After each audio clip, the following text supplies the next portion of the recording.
Yo, what's going on, guys? Crispy Flakes here. Welcome to Extra Crispy. For today's video, we got the final video of the Ranking 2010s position video by Dom2K, ranking the NBA's top 10 centers of the 2010s.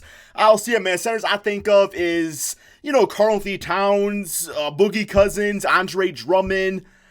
I'd probably say, DeAndre Jordan, just because he was pretty damn solid on those Clippers teams. Maybe Joakim Noah, a lot of really good centers actually this past decade. You have a few that were spectacular, and you have a few that were just kind of really good centers. So I don't know if they're quite good enough to make the top 10 of Dom2K's list, but yeah, man, we gotta figure this out. Let's check this out, guys. So I'm hoping that JOKIC I don't get 10. stabbed through the heart with the recency bias sword here. JOKIC had a kick-ass 2019 season in which he was a first-time All-Star. He's been good for 3 years. And made the leap to All-NBA first team. That's nothing light considering barely anybody was even paying attention to him just 1 year earlier. He even placed 4th in MVP voting. Was he a second-round draft pick too? Can we please keep it civil in terms of where that places him on a decade-long list? He's still got a ways to go. Oh, yeah, 10's good. If anybody wants to put him higher than that, that makes no sense. He's been good for a few years now, but he's been really good for about 2 years. So, yeah, 10th is completely fine. Plenty more to accomplish. Definitely. And at the current rate he's playing at this season, he's not even on track to duplicate what he did last year.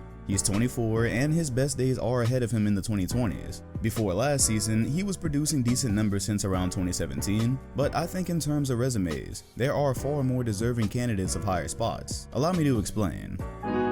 Yeah, it's a full-time gig of the decades. Yeah, Drummond, for example. Let's get him, man. The majority doesn't really care about anything Drummond has done because A, he's playing in Detroit, and B, we don't have a good estimation of when Detroit will ever be competitive again. They don't we do really not have a noteworthy moment this decade aside from giving Tracy McGrady another shot. That being said, individually, Drummond has actually been really solid since Joe his Johnson was season, which is why he's probably looking at a decent check this offseason wherever he decides to go. His averages since 2014 are 15 points, 15 rebounds, 2 blocks, and a steal and a half a game on 54% from the field. At the time of this writing, he's managing his best season at 19 points and 17 boards a game. He'd be a lot higher if he, accomplished anything with Detroit, but he hasn't. That's why I'm kind of Drummond, you're cool, but I'm okay with moving on from Drummond. It's just not really turning into success. With 2 blocks. So it's take fine. His numbers and add that to 2 All-Star appearances and an All-NBA third team, and I'd say he's got Jokic here so far. Now, of course, with the Joker's skill set, if he's able to get back to MVP level and carry that out throughout the 2020s, he's probably looking better as a franchise cornerstone. Oh, no but doubt. As for no the doubt. 2010s, Drummond has been consistent since near the beginning. So now all we need to do is take him and place him somewhere not named Detroit where he'll be appreciated. Hey, I appreciate Drummond.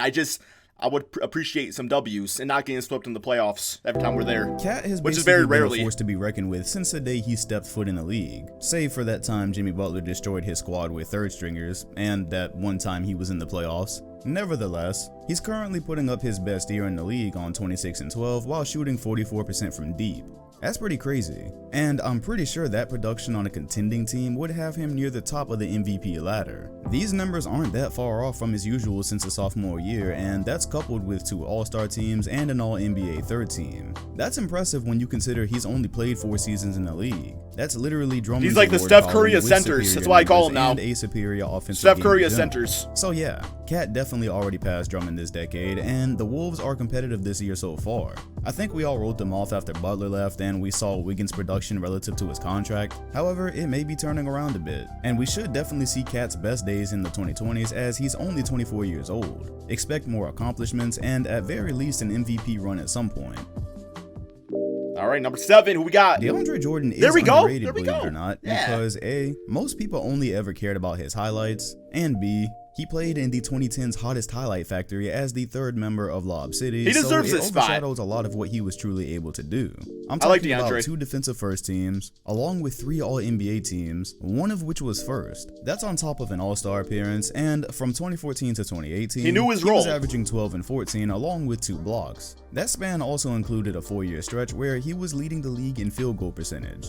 DJ was really good for that amount of time, and he found his ways to be effective during a transition era where 5s also needed to be able to shoot. He's cooled off a bit now as he's been traded and taken a bench role in Brooklyn, but he definitely has the resume for the 7th spot here.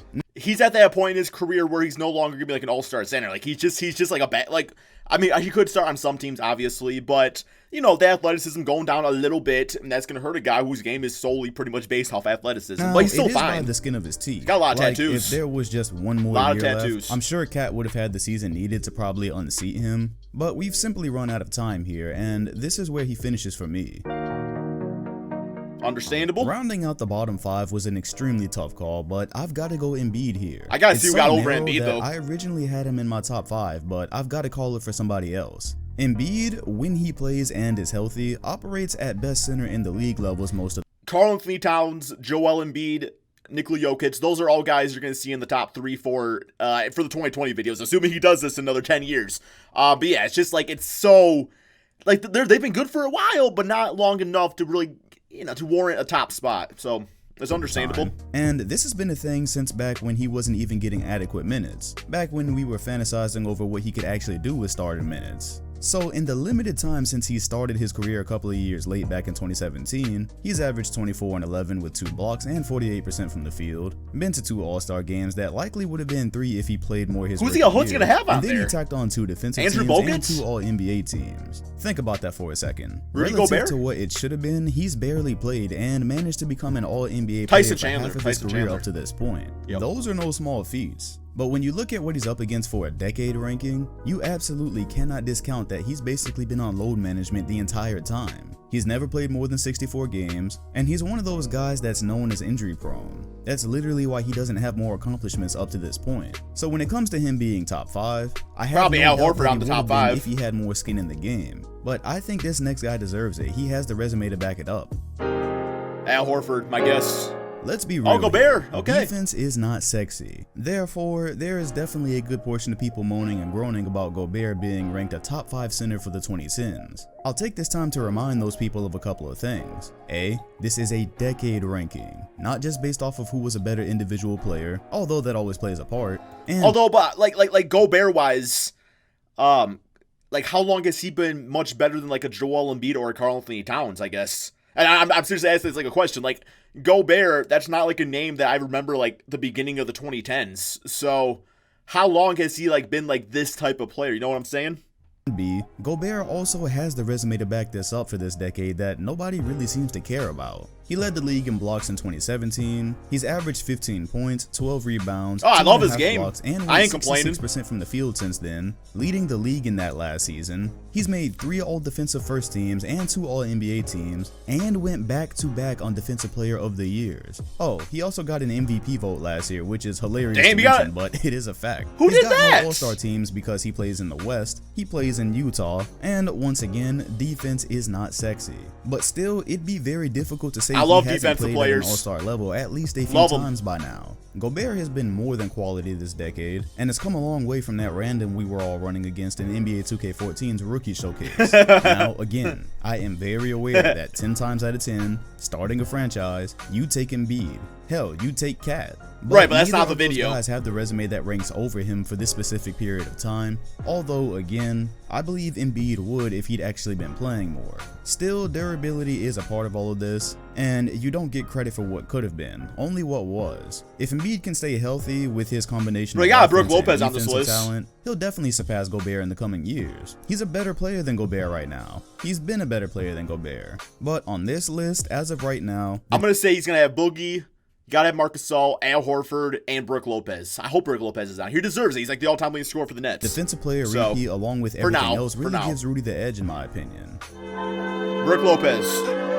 Al Horford is the okay. Tim Duncan of Al Horfords. Nobody aside from Celtic fans have been truly excited to see him play recently, yet he's literally been one of the better centers the league has had to offer since the 2010 started. He does He's it got all. 5 All-Star appearances, 2 All-League teams, averaged 15 and 8 throughout the years, and became one of the better stretch bigs in the league. You really have to look at his transformation to understand what he did here. From 2010 to 2015, he wasn't even attempting threes as centers weren't regularly getting the green light from there yet, as it was becoming apparent that you'd probably need that shot to be serviceable on most teams. Yeah, those guys He that went can on to adapt. take around 3 a game and has been a 37% three-point shooter It's underrated. ever since. That's impressive. Underrated. Also, Horford's actual defensive impact doesn't show up in many places aside from the blocks category.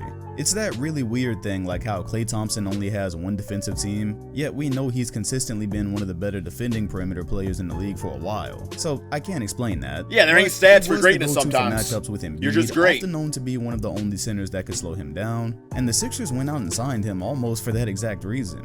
Al Horford is the father prime in this ranking, or one of them anyways, as he's got the numbers, the all-stars, and the defensive impact to place him this high, along with longevity. Yet, of course, there are multiple centers on this list that'll probably be passing him all time. There's multiple centers on this list that are just better than Al Horford. However, he's got the advantage of having played the entire 2010s, and he did enough in that time to get him this high. Here we go. Number 3. Think of Marc Gasol and Al Horford as like Master Roshi in Dragon Ball. Clearly, there's been. Bro, I got a feeling they're gonna no Brook Lopez on this list, and I'm just like, I don't know. I feel like he deserves it. I really feel like he deserves it. Fighters since, but they've had skin in the game, and they did a lot with their time.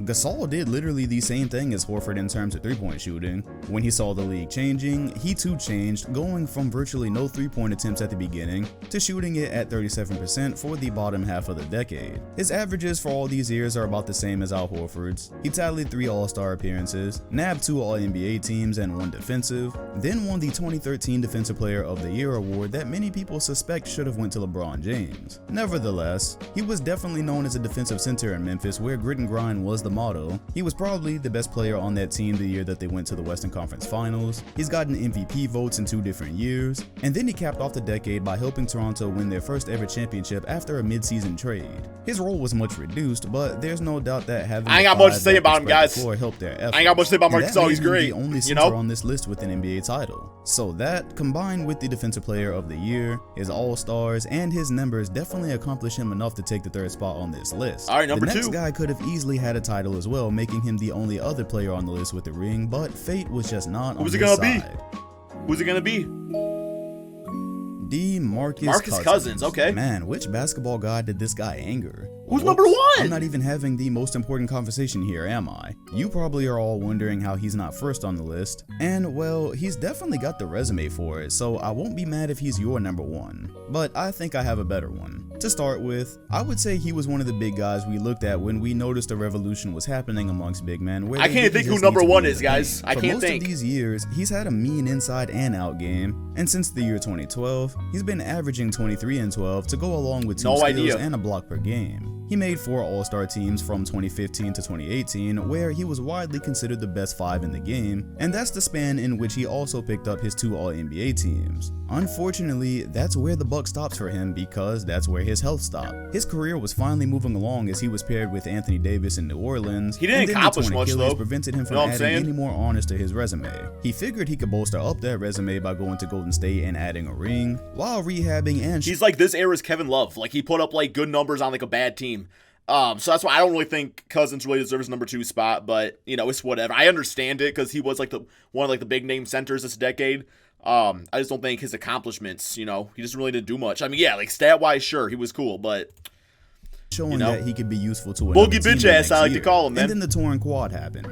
Yet, the Lakers still believed, probably in his floor spreading abilities, enough to sign him last summer, and then the ACL. So at this point, any superstar continuation of his career is probably out of the question. His superstar years will probably be relegated to that 2015-2018 area. That's just too many damn devastating Bro, I gotta see who number 1 is, man. To come back from. That's also why I have him second. I have no idea. We haven't really seen the Cousins we knew since very early in 2018, and I simply don't think he accomplished enough to overtake the 1st spot in that 4-year Would it be an early Pau Gasol? Let me explain. Probably not. All right, Brook Lopez. All right, first of all, Dwight Howard. Okay, yup. 100%. Yup. Ton of clown talk out there that Dwight Howard isn't even a Hall of Famer. Yeah, stupid. Hey, use your common sense. Exactly. That's another argument that I already made. That's a different one, and it's not even an argument. It's just facts. He should be.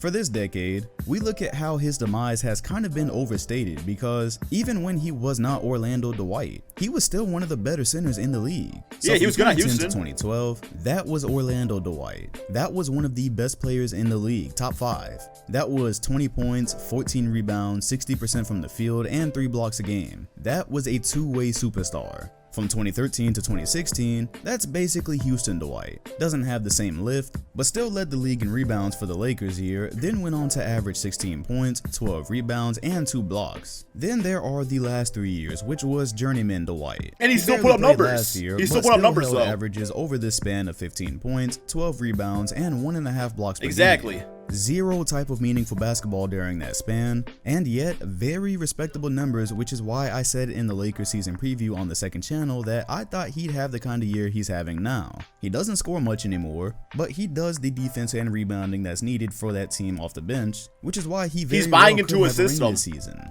Okay, back to Orlando Dwight. He started the decade off as a back-to-back Defensive Player of the Year. He got MVP votes all 3 of those first years, placing 4th and 2nd in 2010 and 2011 respectively. He made All-NBA First Team all 3 of those years, and then added 2 more NBA teams with the Lakers and Rockets. That's a total of 5. He was also All-Defensive First Team through those first 3 years in Orlando. So, starting the decade as an MVP level player, then toning down to one of the better centers in the league, then becoming a journeyman that nobody cared about, yet still being very serviceable at the center position. You think there's another center that beats that resume in the 2010s? Brook Lopez. He's got the mixture well, maybe of not that talent resume. and resume to rank first here. The maybe not that reason people resume. deny it is because we came into the 2010s expecting him to be Orlando Dwight until at least like last season. He was only 33, so we really didn't expect to be wondering if he was even going to get signed this summer. So yes, the fall off was hard, but definitely overstated. And those first years were so damn strong that I don't think the fall off was hard enough to take him out of this first spot, especially when you look at the competition. The only other competition for this first spot would be DeMarcus Cousins, and look I at think him. He pretty clearly beats him. The resume is there. DeMarcus Cousins' resume does not stack up to it. Now, if Cousins was still at a superstar level, given Dwight's drop off, he'd probably have enough by now to unseat him. That's where you would probably be talking about some more All-NBA teams and some more insane numbers. But given that he has completely fallen off the map and did not touch Howard's resume this decade in the time given, I won't rank him first here, but I agree. Maybe you will. All right, I would say overall that's a pretty good list. Just my only one was Brook Lopez. I think that he did great for the Nets, all-time leading scorer. I think he did a great job going up to the Milwaukee Bucks and developing his game into being, kind of like a role player on there, but really developing that three-point shot. So that's really the only guy I would probably put on the list. But besides that, overall, no really big-time complaints. I thought the order was good. So, yeah, man, that's all we got.